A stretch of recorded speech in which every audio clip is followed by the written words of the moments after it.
Morning, everyone. Welcome to... There's Darren. He's come. He's arrived.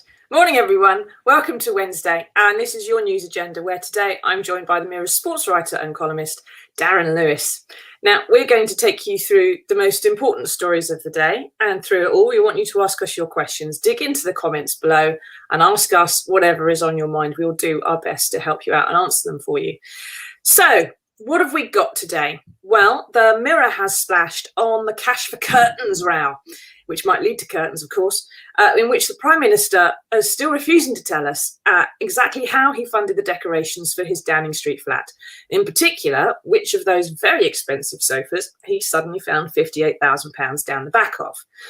It's worth remembering when you talk about this scandal today, by the way, they don't just get a £30,000 allowance for doing up the Downing Street flat. They get that every year. £150,000 over the course of a parliament. It's amazing if that's not enough. But as important as that scandal is, there is a bigger one I want to talk about today. And it's been going on longer than the post office prosecutions, longer than Alder Hey, longer than Hillsborough. In fact, it might just be the longest running scandal in British history. And you're probably not going to hear about it in any other media today but the Daily Mirror. Today is the anniversary of Operation Grapple Y, the most powerful weapon Britain has ever fired. It was a 3-megaton bomb, which was detonated shortly after 10 a.m. local time at Christmas Island in the South Pacific, now known as Kiritimati, on April the 28th, 1958. And it was our first true H-bomb, hydrogen bomb, and it enabled us to join the top table of global powers, making this tiny little nation a force to be reckoned with, despite the decline of empire. And as far as the world was concerned, that was that.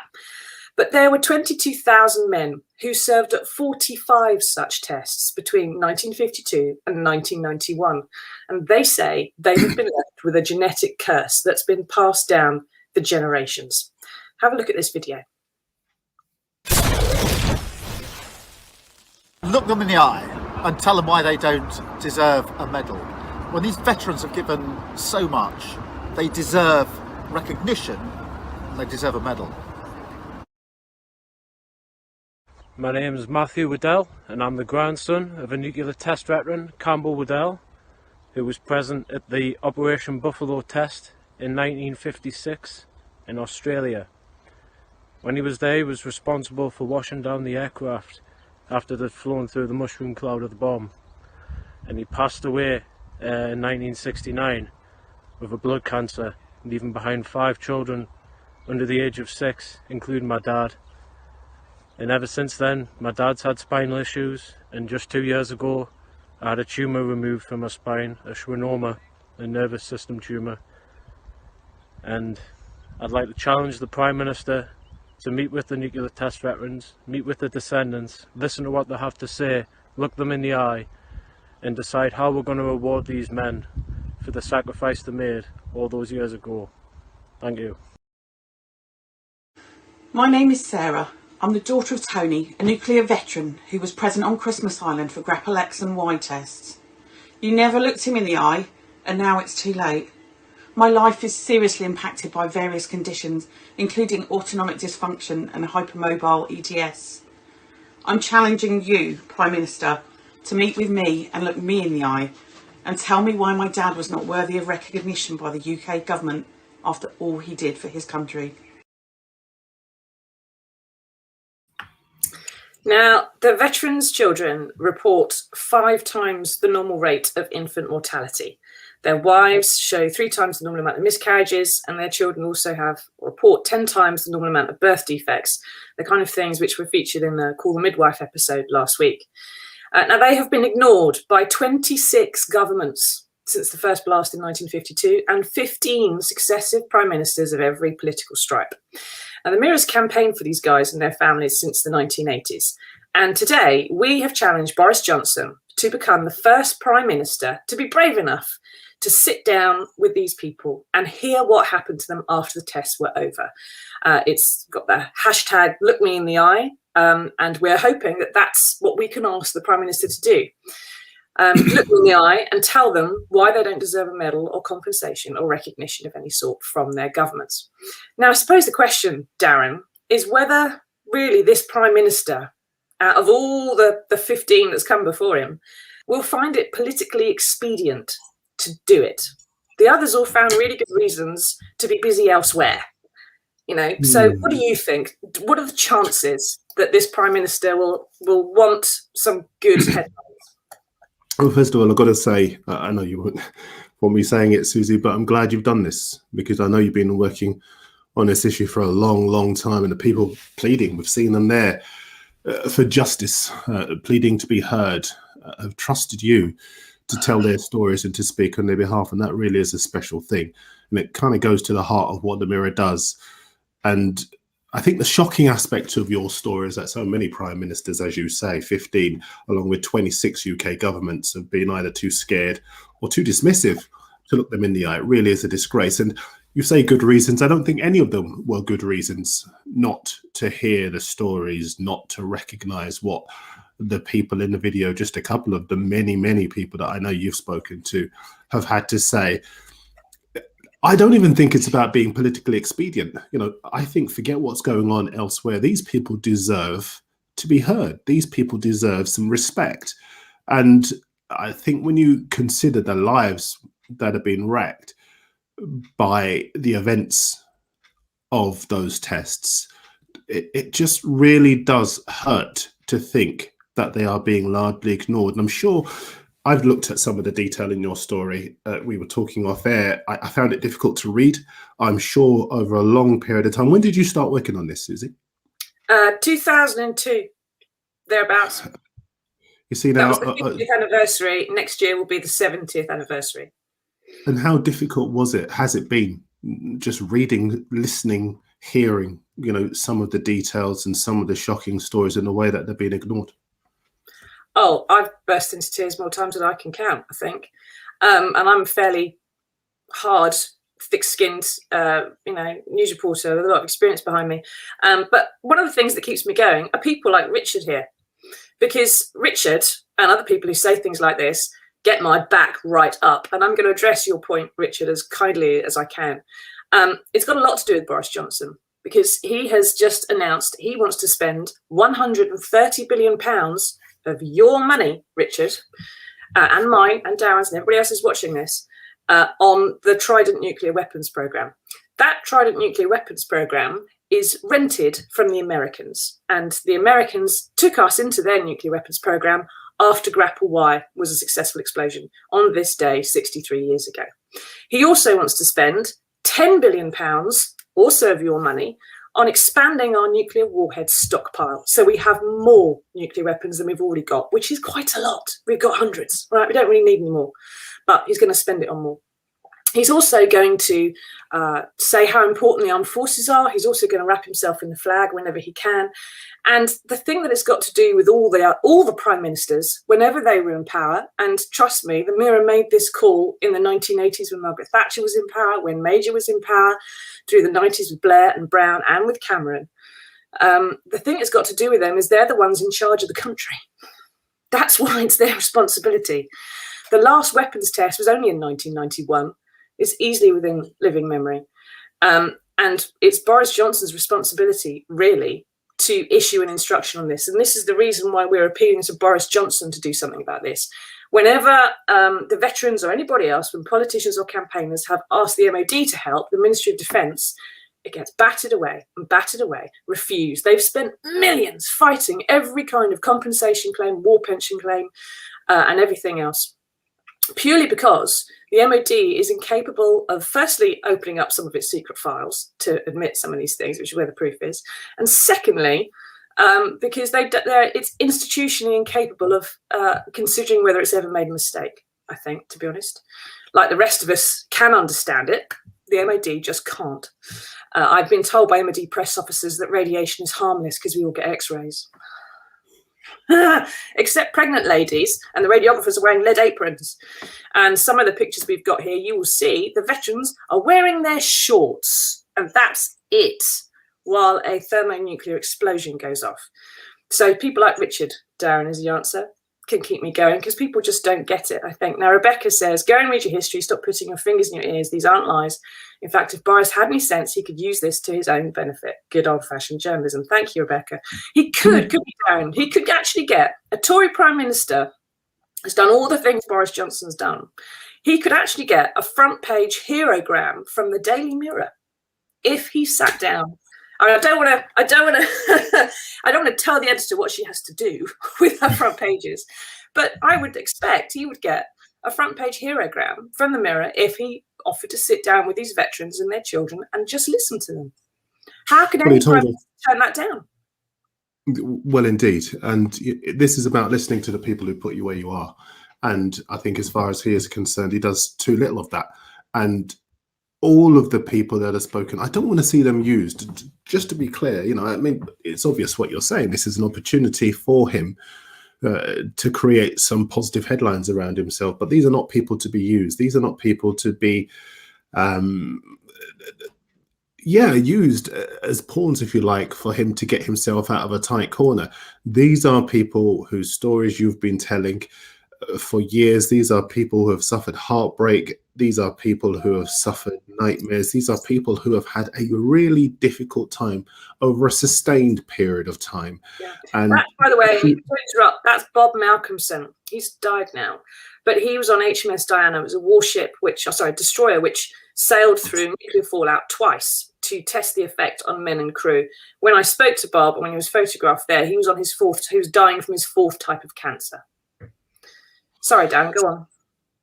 No, I'm just saying, as far as the examples that you posted up with the videos, we're seeing that their offspring, their nephews, nieces, generations on, this is still an issue for families. And this is the reason why your campaign, the Mirror's campaign, your platform, you're giving to so many people to tell their stories is so important.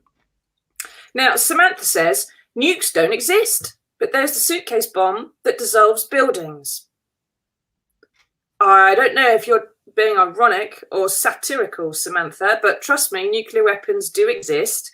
I don't think they're spending billions of pounds on anything else much. They're certainly not spending as much as they should be on hospitals, and they're certainly taking a lot to spend on the nuclear weapons, unless you're suggesting it was putting in a bank account or something. And that these 22,000 men and all the photographs and all the films and all the documents, which I've got just sitting around here in absolutely huge lever arch files, all these documents are all about something that didn't happen. I don't think that's Sarah, right, Samantha. Susie, maybe you might want to go through some of the detail in your story, because I remember reading about you saying there are 3 times the usual rate of miscarriage. The kids 5 times more likely to die as infants, and children with 10 times the normal number of defects. They are real facts. They are real issues that you've covered, and that you've only really scratched the surface in your piece. Yeah, well, I've only had 700 words, Darren. I didn't have the 100,000 words I'd need to tell the story. If there's any publishers watching, I do have half a book written. Get in touch. No, the issue here is a very quick radiation genetics lesson for everybody. Okay, when a nuclear weapon goes off, you get a quick blast of gamma radiation. That's like an X-ray. It goes straight through you and go through everything except lead. Very powerful. If you're too close to it, you die. But if you're far enough away, it just kind of wings through you, and hopefully, fingers crossed, it won't be too grim. Then you get heat, you get a sound wave, you get a forceful blast that might knock you over. After that comes out of the centre of the bomb is beta radiation. Now this, again, it's a ray of charged particles. It can cause skin problems and it can cause crumbling bones. It collects in your bones and can cause problems over years. Now, a lot of veterans, some of whom were taking the Queen's shilling and some of whom were in national service, none of whom had a choice about where they were, I should say. If there's anybody out there who thinks nuclear weapons are bad and these guys were part of it. But some of them were sort of between 5 and 30 miles away during the time of the blast. They were ordered to stand and watch. And a lot of them, anecdotally, just tell me they've got crumbling bone problems and skin rashes, really bad rashes that have carried on for 60, 70 years. The thing that happens after that is you get alpha radiation. And alpha radiation is really hard to detect. None of the detection equipment really on Christmas Island was capable, probably, of doing it if it worked properly, and a lot of it didn't work very well. But alpha radiation is when you have sand or seawater sucked up into the mushroom cloud, and each particle of it gets a tiny bit of radioactivity given to it. Okay, some of its particles become very slightly radioactive. They fall back down to the ground. They are incredibly weak. They're not going to hurt you, right? You can walk across a beach of this stuff. You'll be fine, except if you get it inside your body, it can't get out past your skin. So if you eat it, if it goes in your mouth, goes up your nose, gets in your drinking water, that kind of thing. If you eat a fish that's had some, it's inside your body, it's there forever. And it does this, it's very weakly radioactive, sends out a little ping at a regular interval for 30, 40, 50, 60 years. And whatever cell it is lodged next to can have the DNA in that cell scrambled up. So the cell starts doing something different. And that's where you start getting birth defects, cancers, and other problems.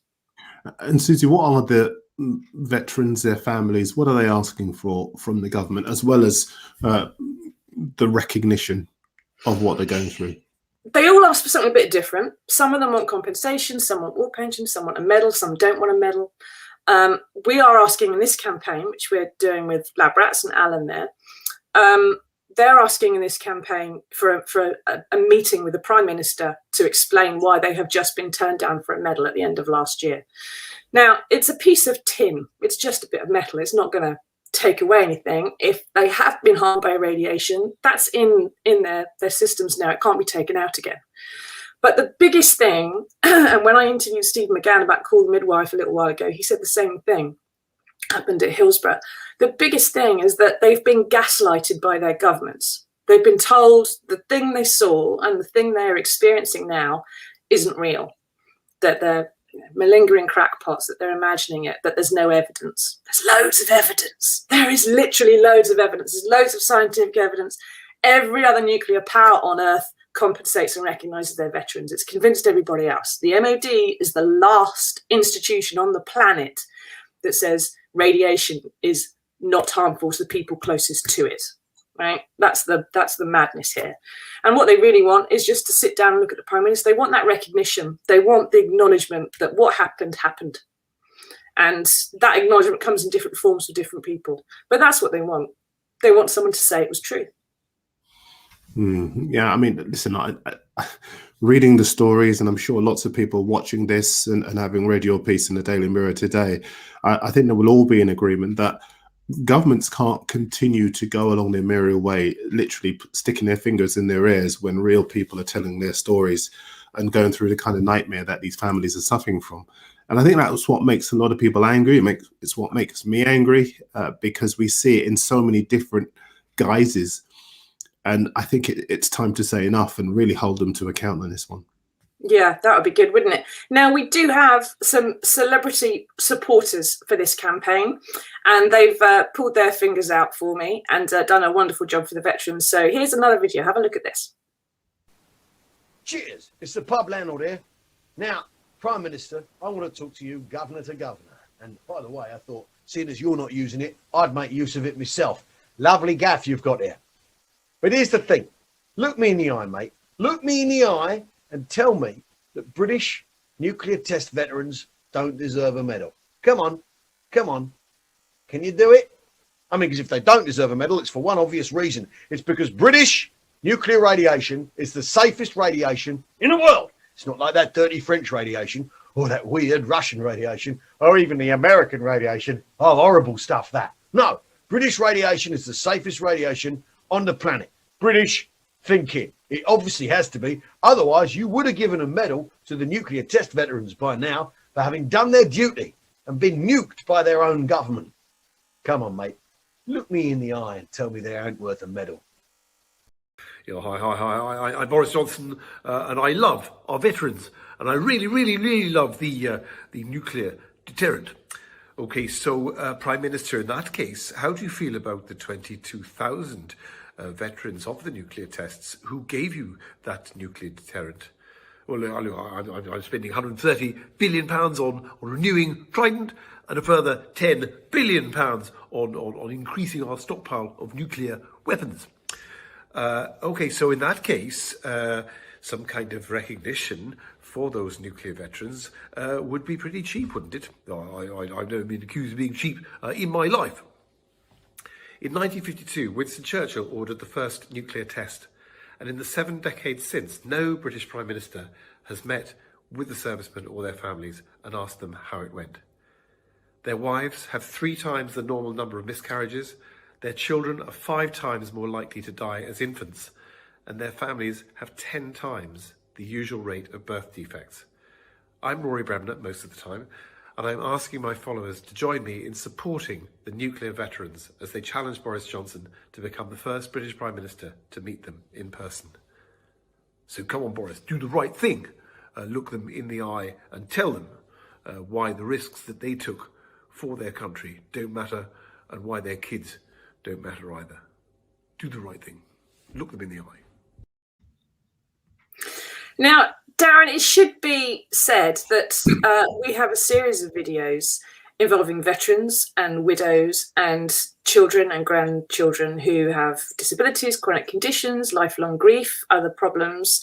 And they should be enough, really. Their messages should be powerful enough to get through and cut through to not just the Prime Minister, but people watching this. But celebrity support for campaigns isn't just a tabloid clickable thing. There's a reason that we do it. And it's because even though they're not personally affected, Alan Rory and Mark Steele as well, who's done one for us, it matters more when we see a celebrity back it for some reason. Why is that? Absolutely. Because we connect with celebrities, because they reach such a vast audience, because they reach people who might only take a passing interest in any particular subject, but we all, we enjoy them on our TVs.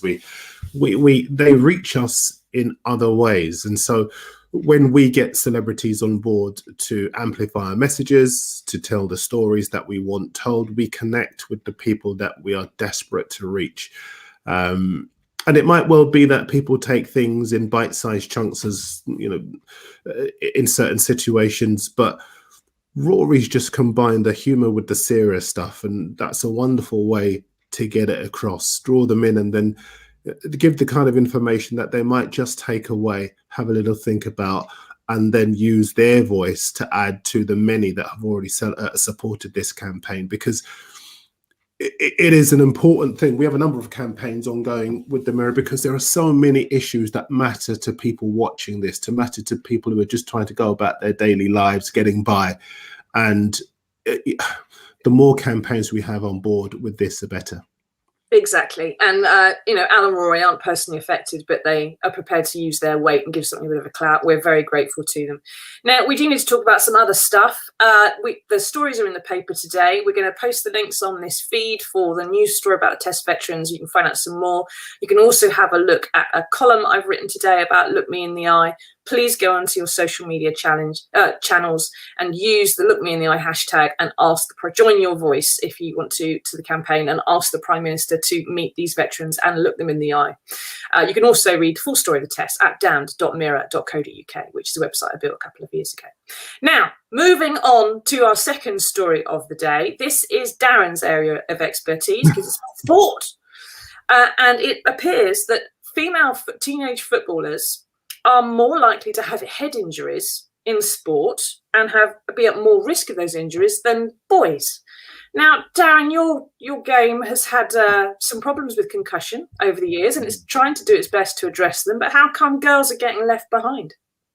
Well, it's a fascinating story by our health editor, Martin Baggett, Susie. It's fascinating because of the numbers, and it's worrying because I have a daughter who is mad about football. I hold my breath every time she plays. The numbers, as Martin says, confirm that sports-related concussion among female footballers was almost double the rate than in boys. And this was from a study of 80,000 high school players in the US. Researchers from Glasgow University found that teenage girls were less likely to be removed from play and took, on average, 2 days longer to recover from injury and return to play. And the question raised in Martin's piece is whether there should be gender-specific approaches to concussion management in football. We all know the game is growing, the women's game is growing all the time, and the kind of thing that we get in the men's game, the attention isn't there in the women's game. And there are lots of people who have raised that in the recent past. Now, I'm not a scientist. I don't know what the specifics are, the answers. But as I say, I am a father and I'm worried about my boys who play football, let alone my daughter.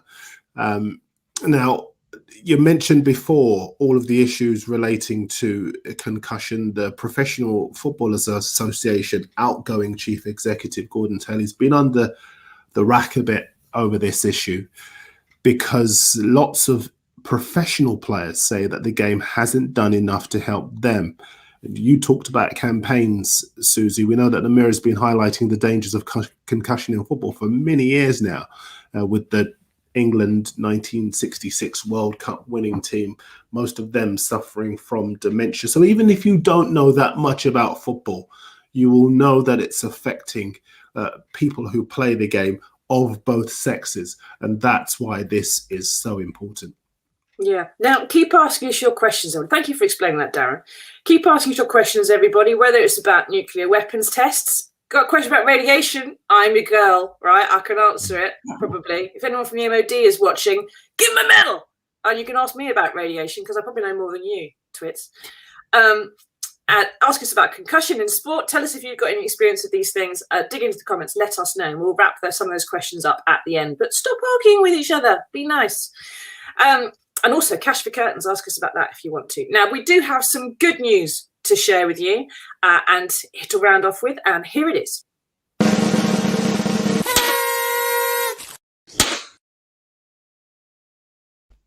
Now, if you thought your hair was bad, here's something to cheer you up.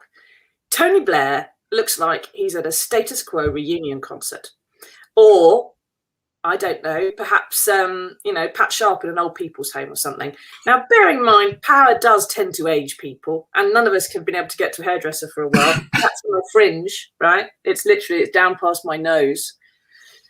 My appointment's not till May the 10th, so this is just getting flicked and blow-dried as much as possible. And Darren, I know that you're massively concerned about your haircut, and you're going to be able to get to a barber's next. What do you think about Tony Blair letting it all hang out like this, like it's 1983? Do you know, I was looking at it thinking, I wish I had that much hair, full stop. But I have been quite struck by lots of things going on around this since the first pictures emerged in the Daily Mirror.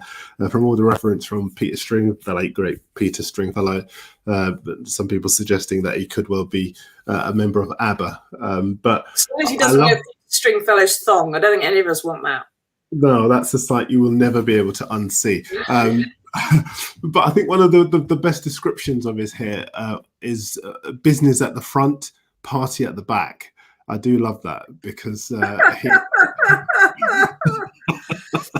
he is obviously trying to remain oblivious to the firestorm around his Napa. But I think as far as that hairstyle is concerned, I think it will get a bit more scrutiny over the coming days. We're all having to experiment with different things and layers that we're not used to having, apart from Darren. I think if you are having some sympathy with us, you just let the beard grow out, mate, and actually, just show that you're partaking in the same horror as the rest of us are. I think if there was any doubt about how far in advance you lined the guests up for this, that you've been dispelled by now, because you could never have had me on to talk about something that I No.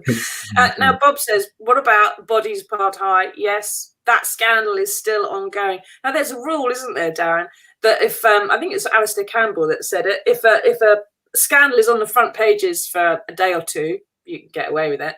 But if it's 5 days in a row, you've got real issues. What's gonna do for Boris, do you think? Is it the decorating and the money, or the bodies issue? Because I think it's the curtains. Well, so there's an irony, isn't there? All of these serious stories that surround Boris Johnson, a real firestorm for him, and it's quite ironic that it's his attempt to remove, or his partner's attempt to remove, some John Lewis furniture and replace them with some very expensive furniture of her own choosing that could well do for him. You're right. The thing that strikes me the most, Susie, is why I was so surprised that a man who dodged interviews ahead of the general election because he was so worried about the scrutiny that he'd be put under is finally crumbling because of the scrutiny he's being put under. It's quite fascinating that, you know, I've never seen Boris Johnson as a prime minister, as a statesman, as anything other than somebody who got there with a great deal of fortune, because people may point to things that he has done in office, but the cons list, if you like, and I use that word advisedly, it is so high. There are so many things that people are getting in touch with us to talk about, people are angry about, people are concerned about, worried about, that you just wonder how he ever got into office in the first place. The Windrush scandal. Listen, even before I get to any of those, there are so many things around which Johnson has no answers. And it is entirely right that people continue to be angry, and entirely right that the Mirror continues to highlight those things. Yes. Now, we don't want Boris Johnson to go, though. Not until he has met the test veterans and done one decent thing on his way out the door. Now, there are lots of things that we could say about Boris Johnson and opinions that we have about him and everything else. But if you're listening, Prime Minister, if you want to have a legacy, which is not what you are currently going to have a legacy for, then you can do it with 1 hour of your time talking to a group of individuals for whom you don't have to bluster, you don't have to promise the moon on a stick, they're not asking for knighthoods or tax cuts or Ponzi wallpaper or anything like that. They just want you to listen. It's the easiest thing you will have to do for the entire tenure of your time as Prime Minister. And I guarantee you that if you sit down and talk to these guys, look them in the eye and listen to what they have to say, you will come to the same conclusion as everybody else who's ever spoken to them. Please be the first Prime Minister to do it. Now, thank you, Darren, for joining me. Thank you, everyone, for watching. We'll post the links to these stories in the feed. And join us next Monday for another edition of the News Agenda. Bye-bye.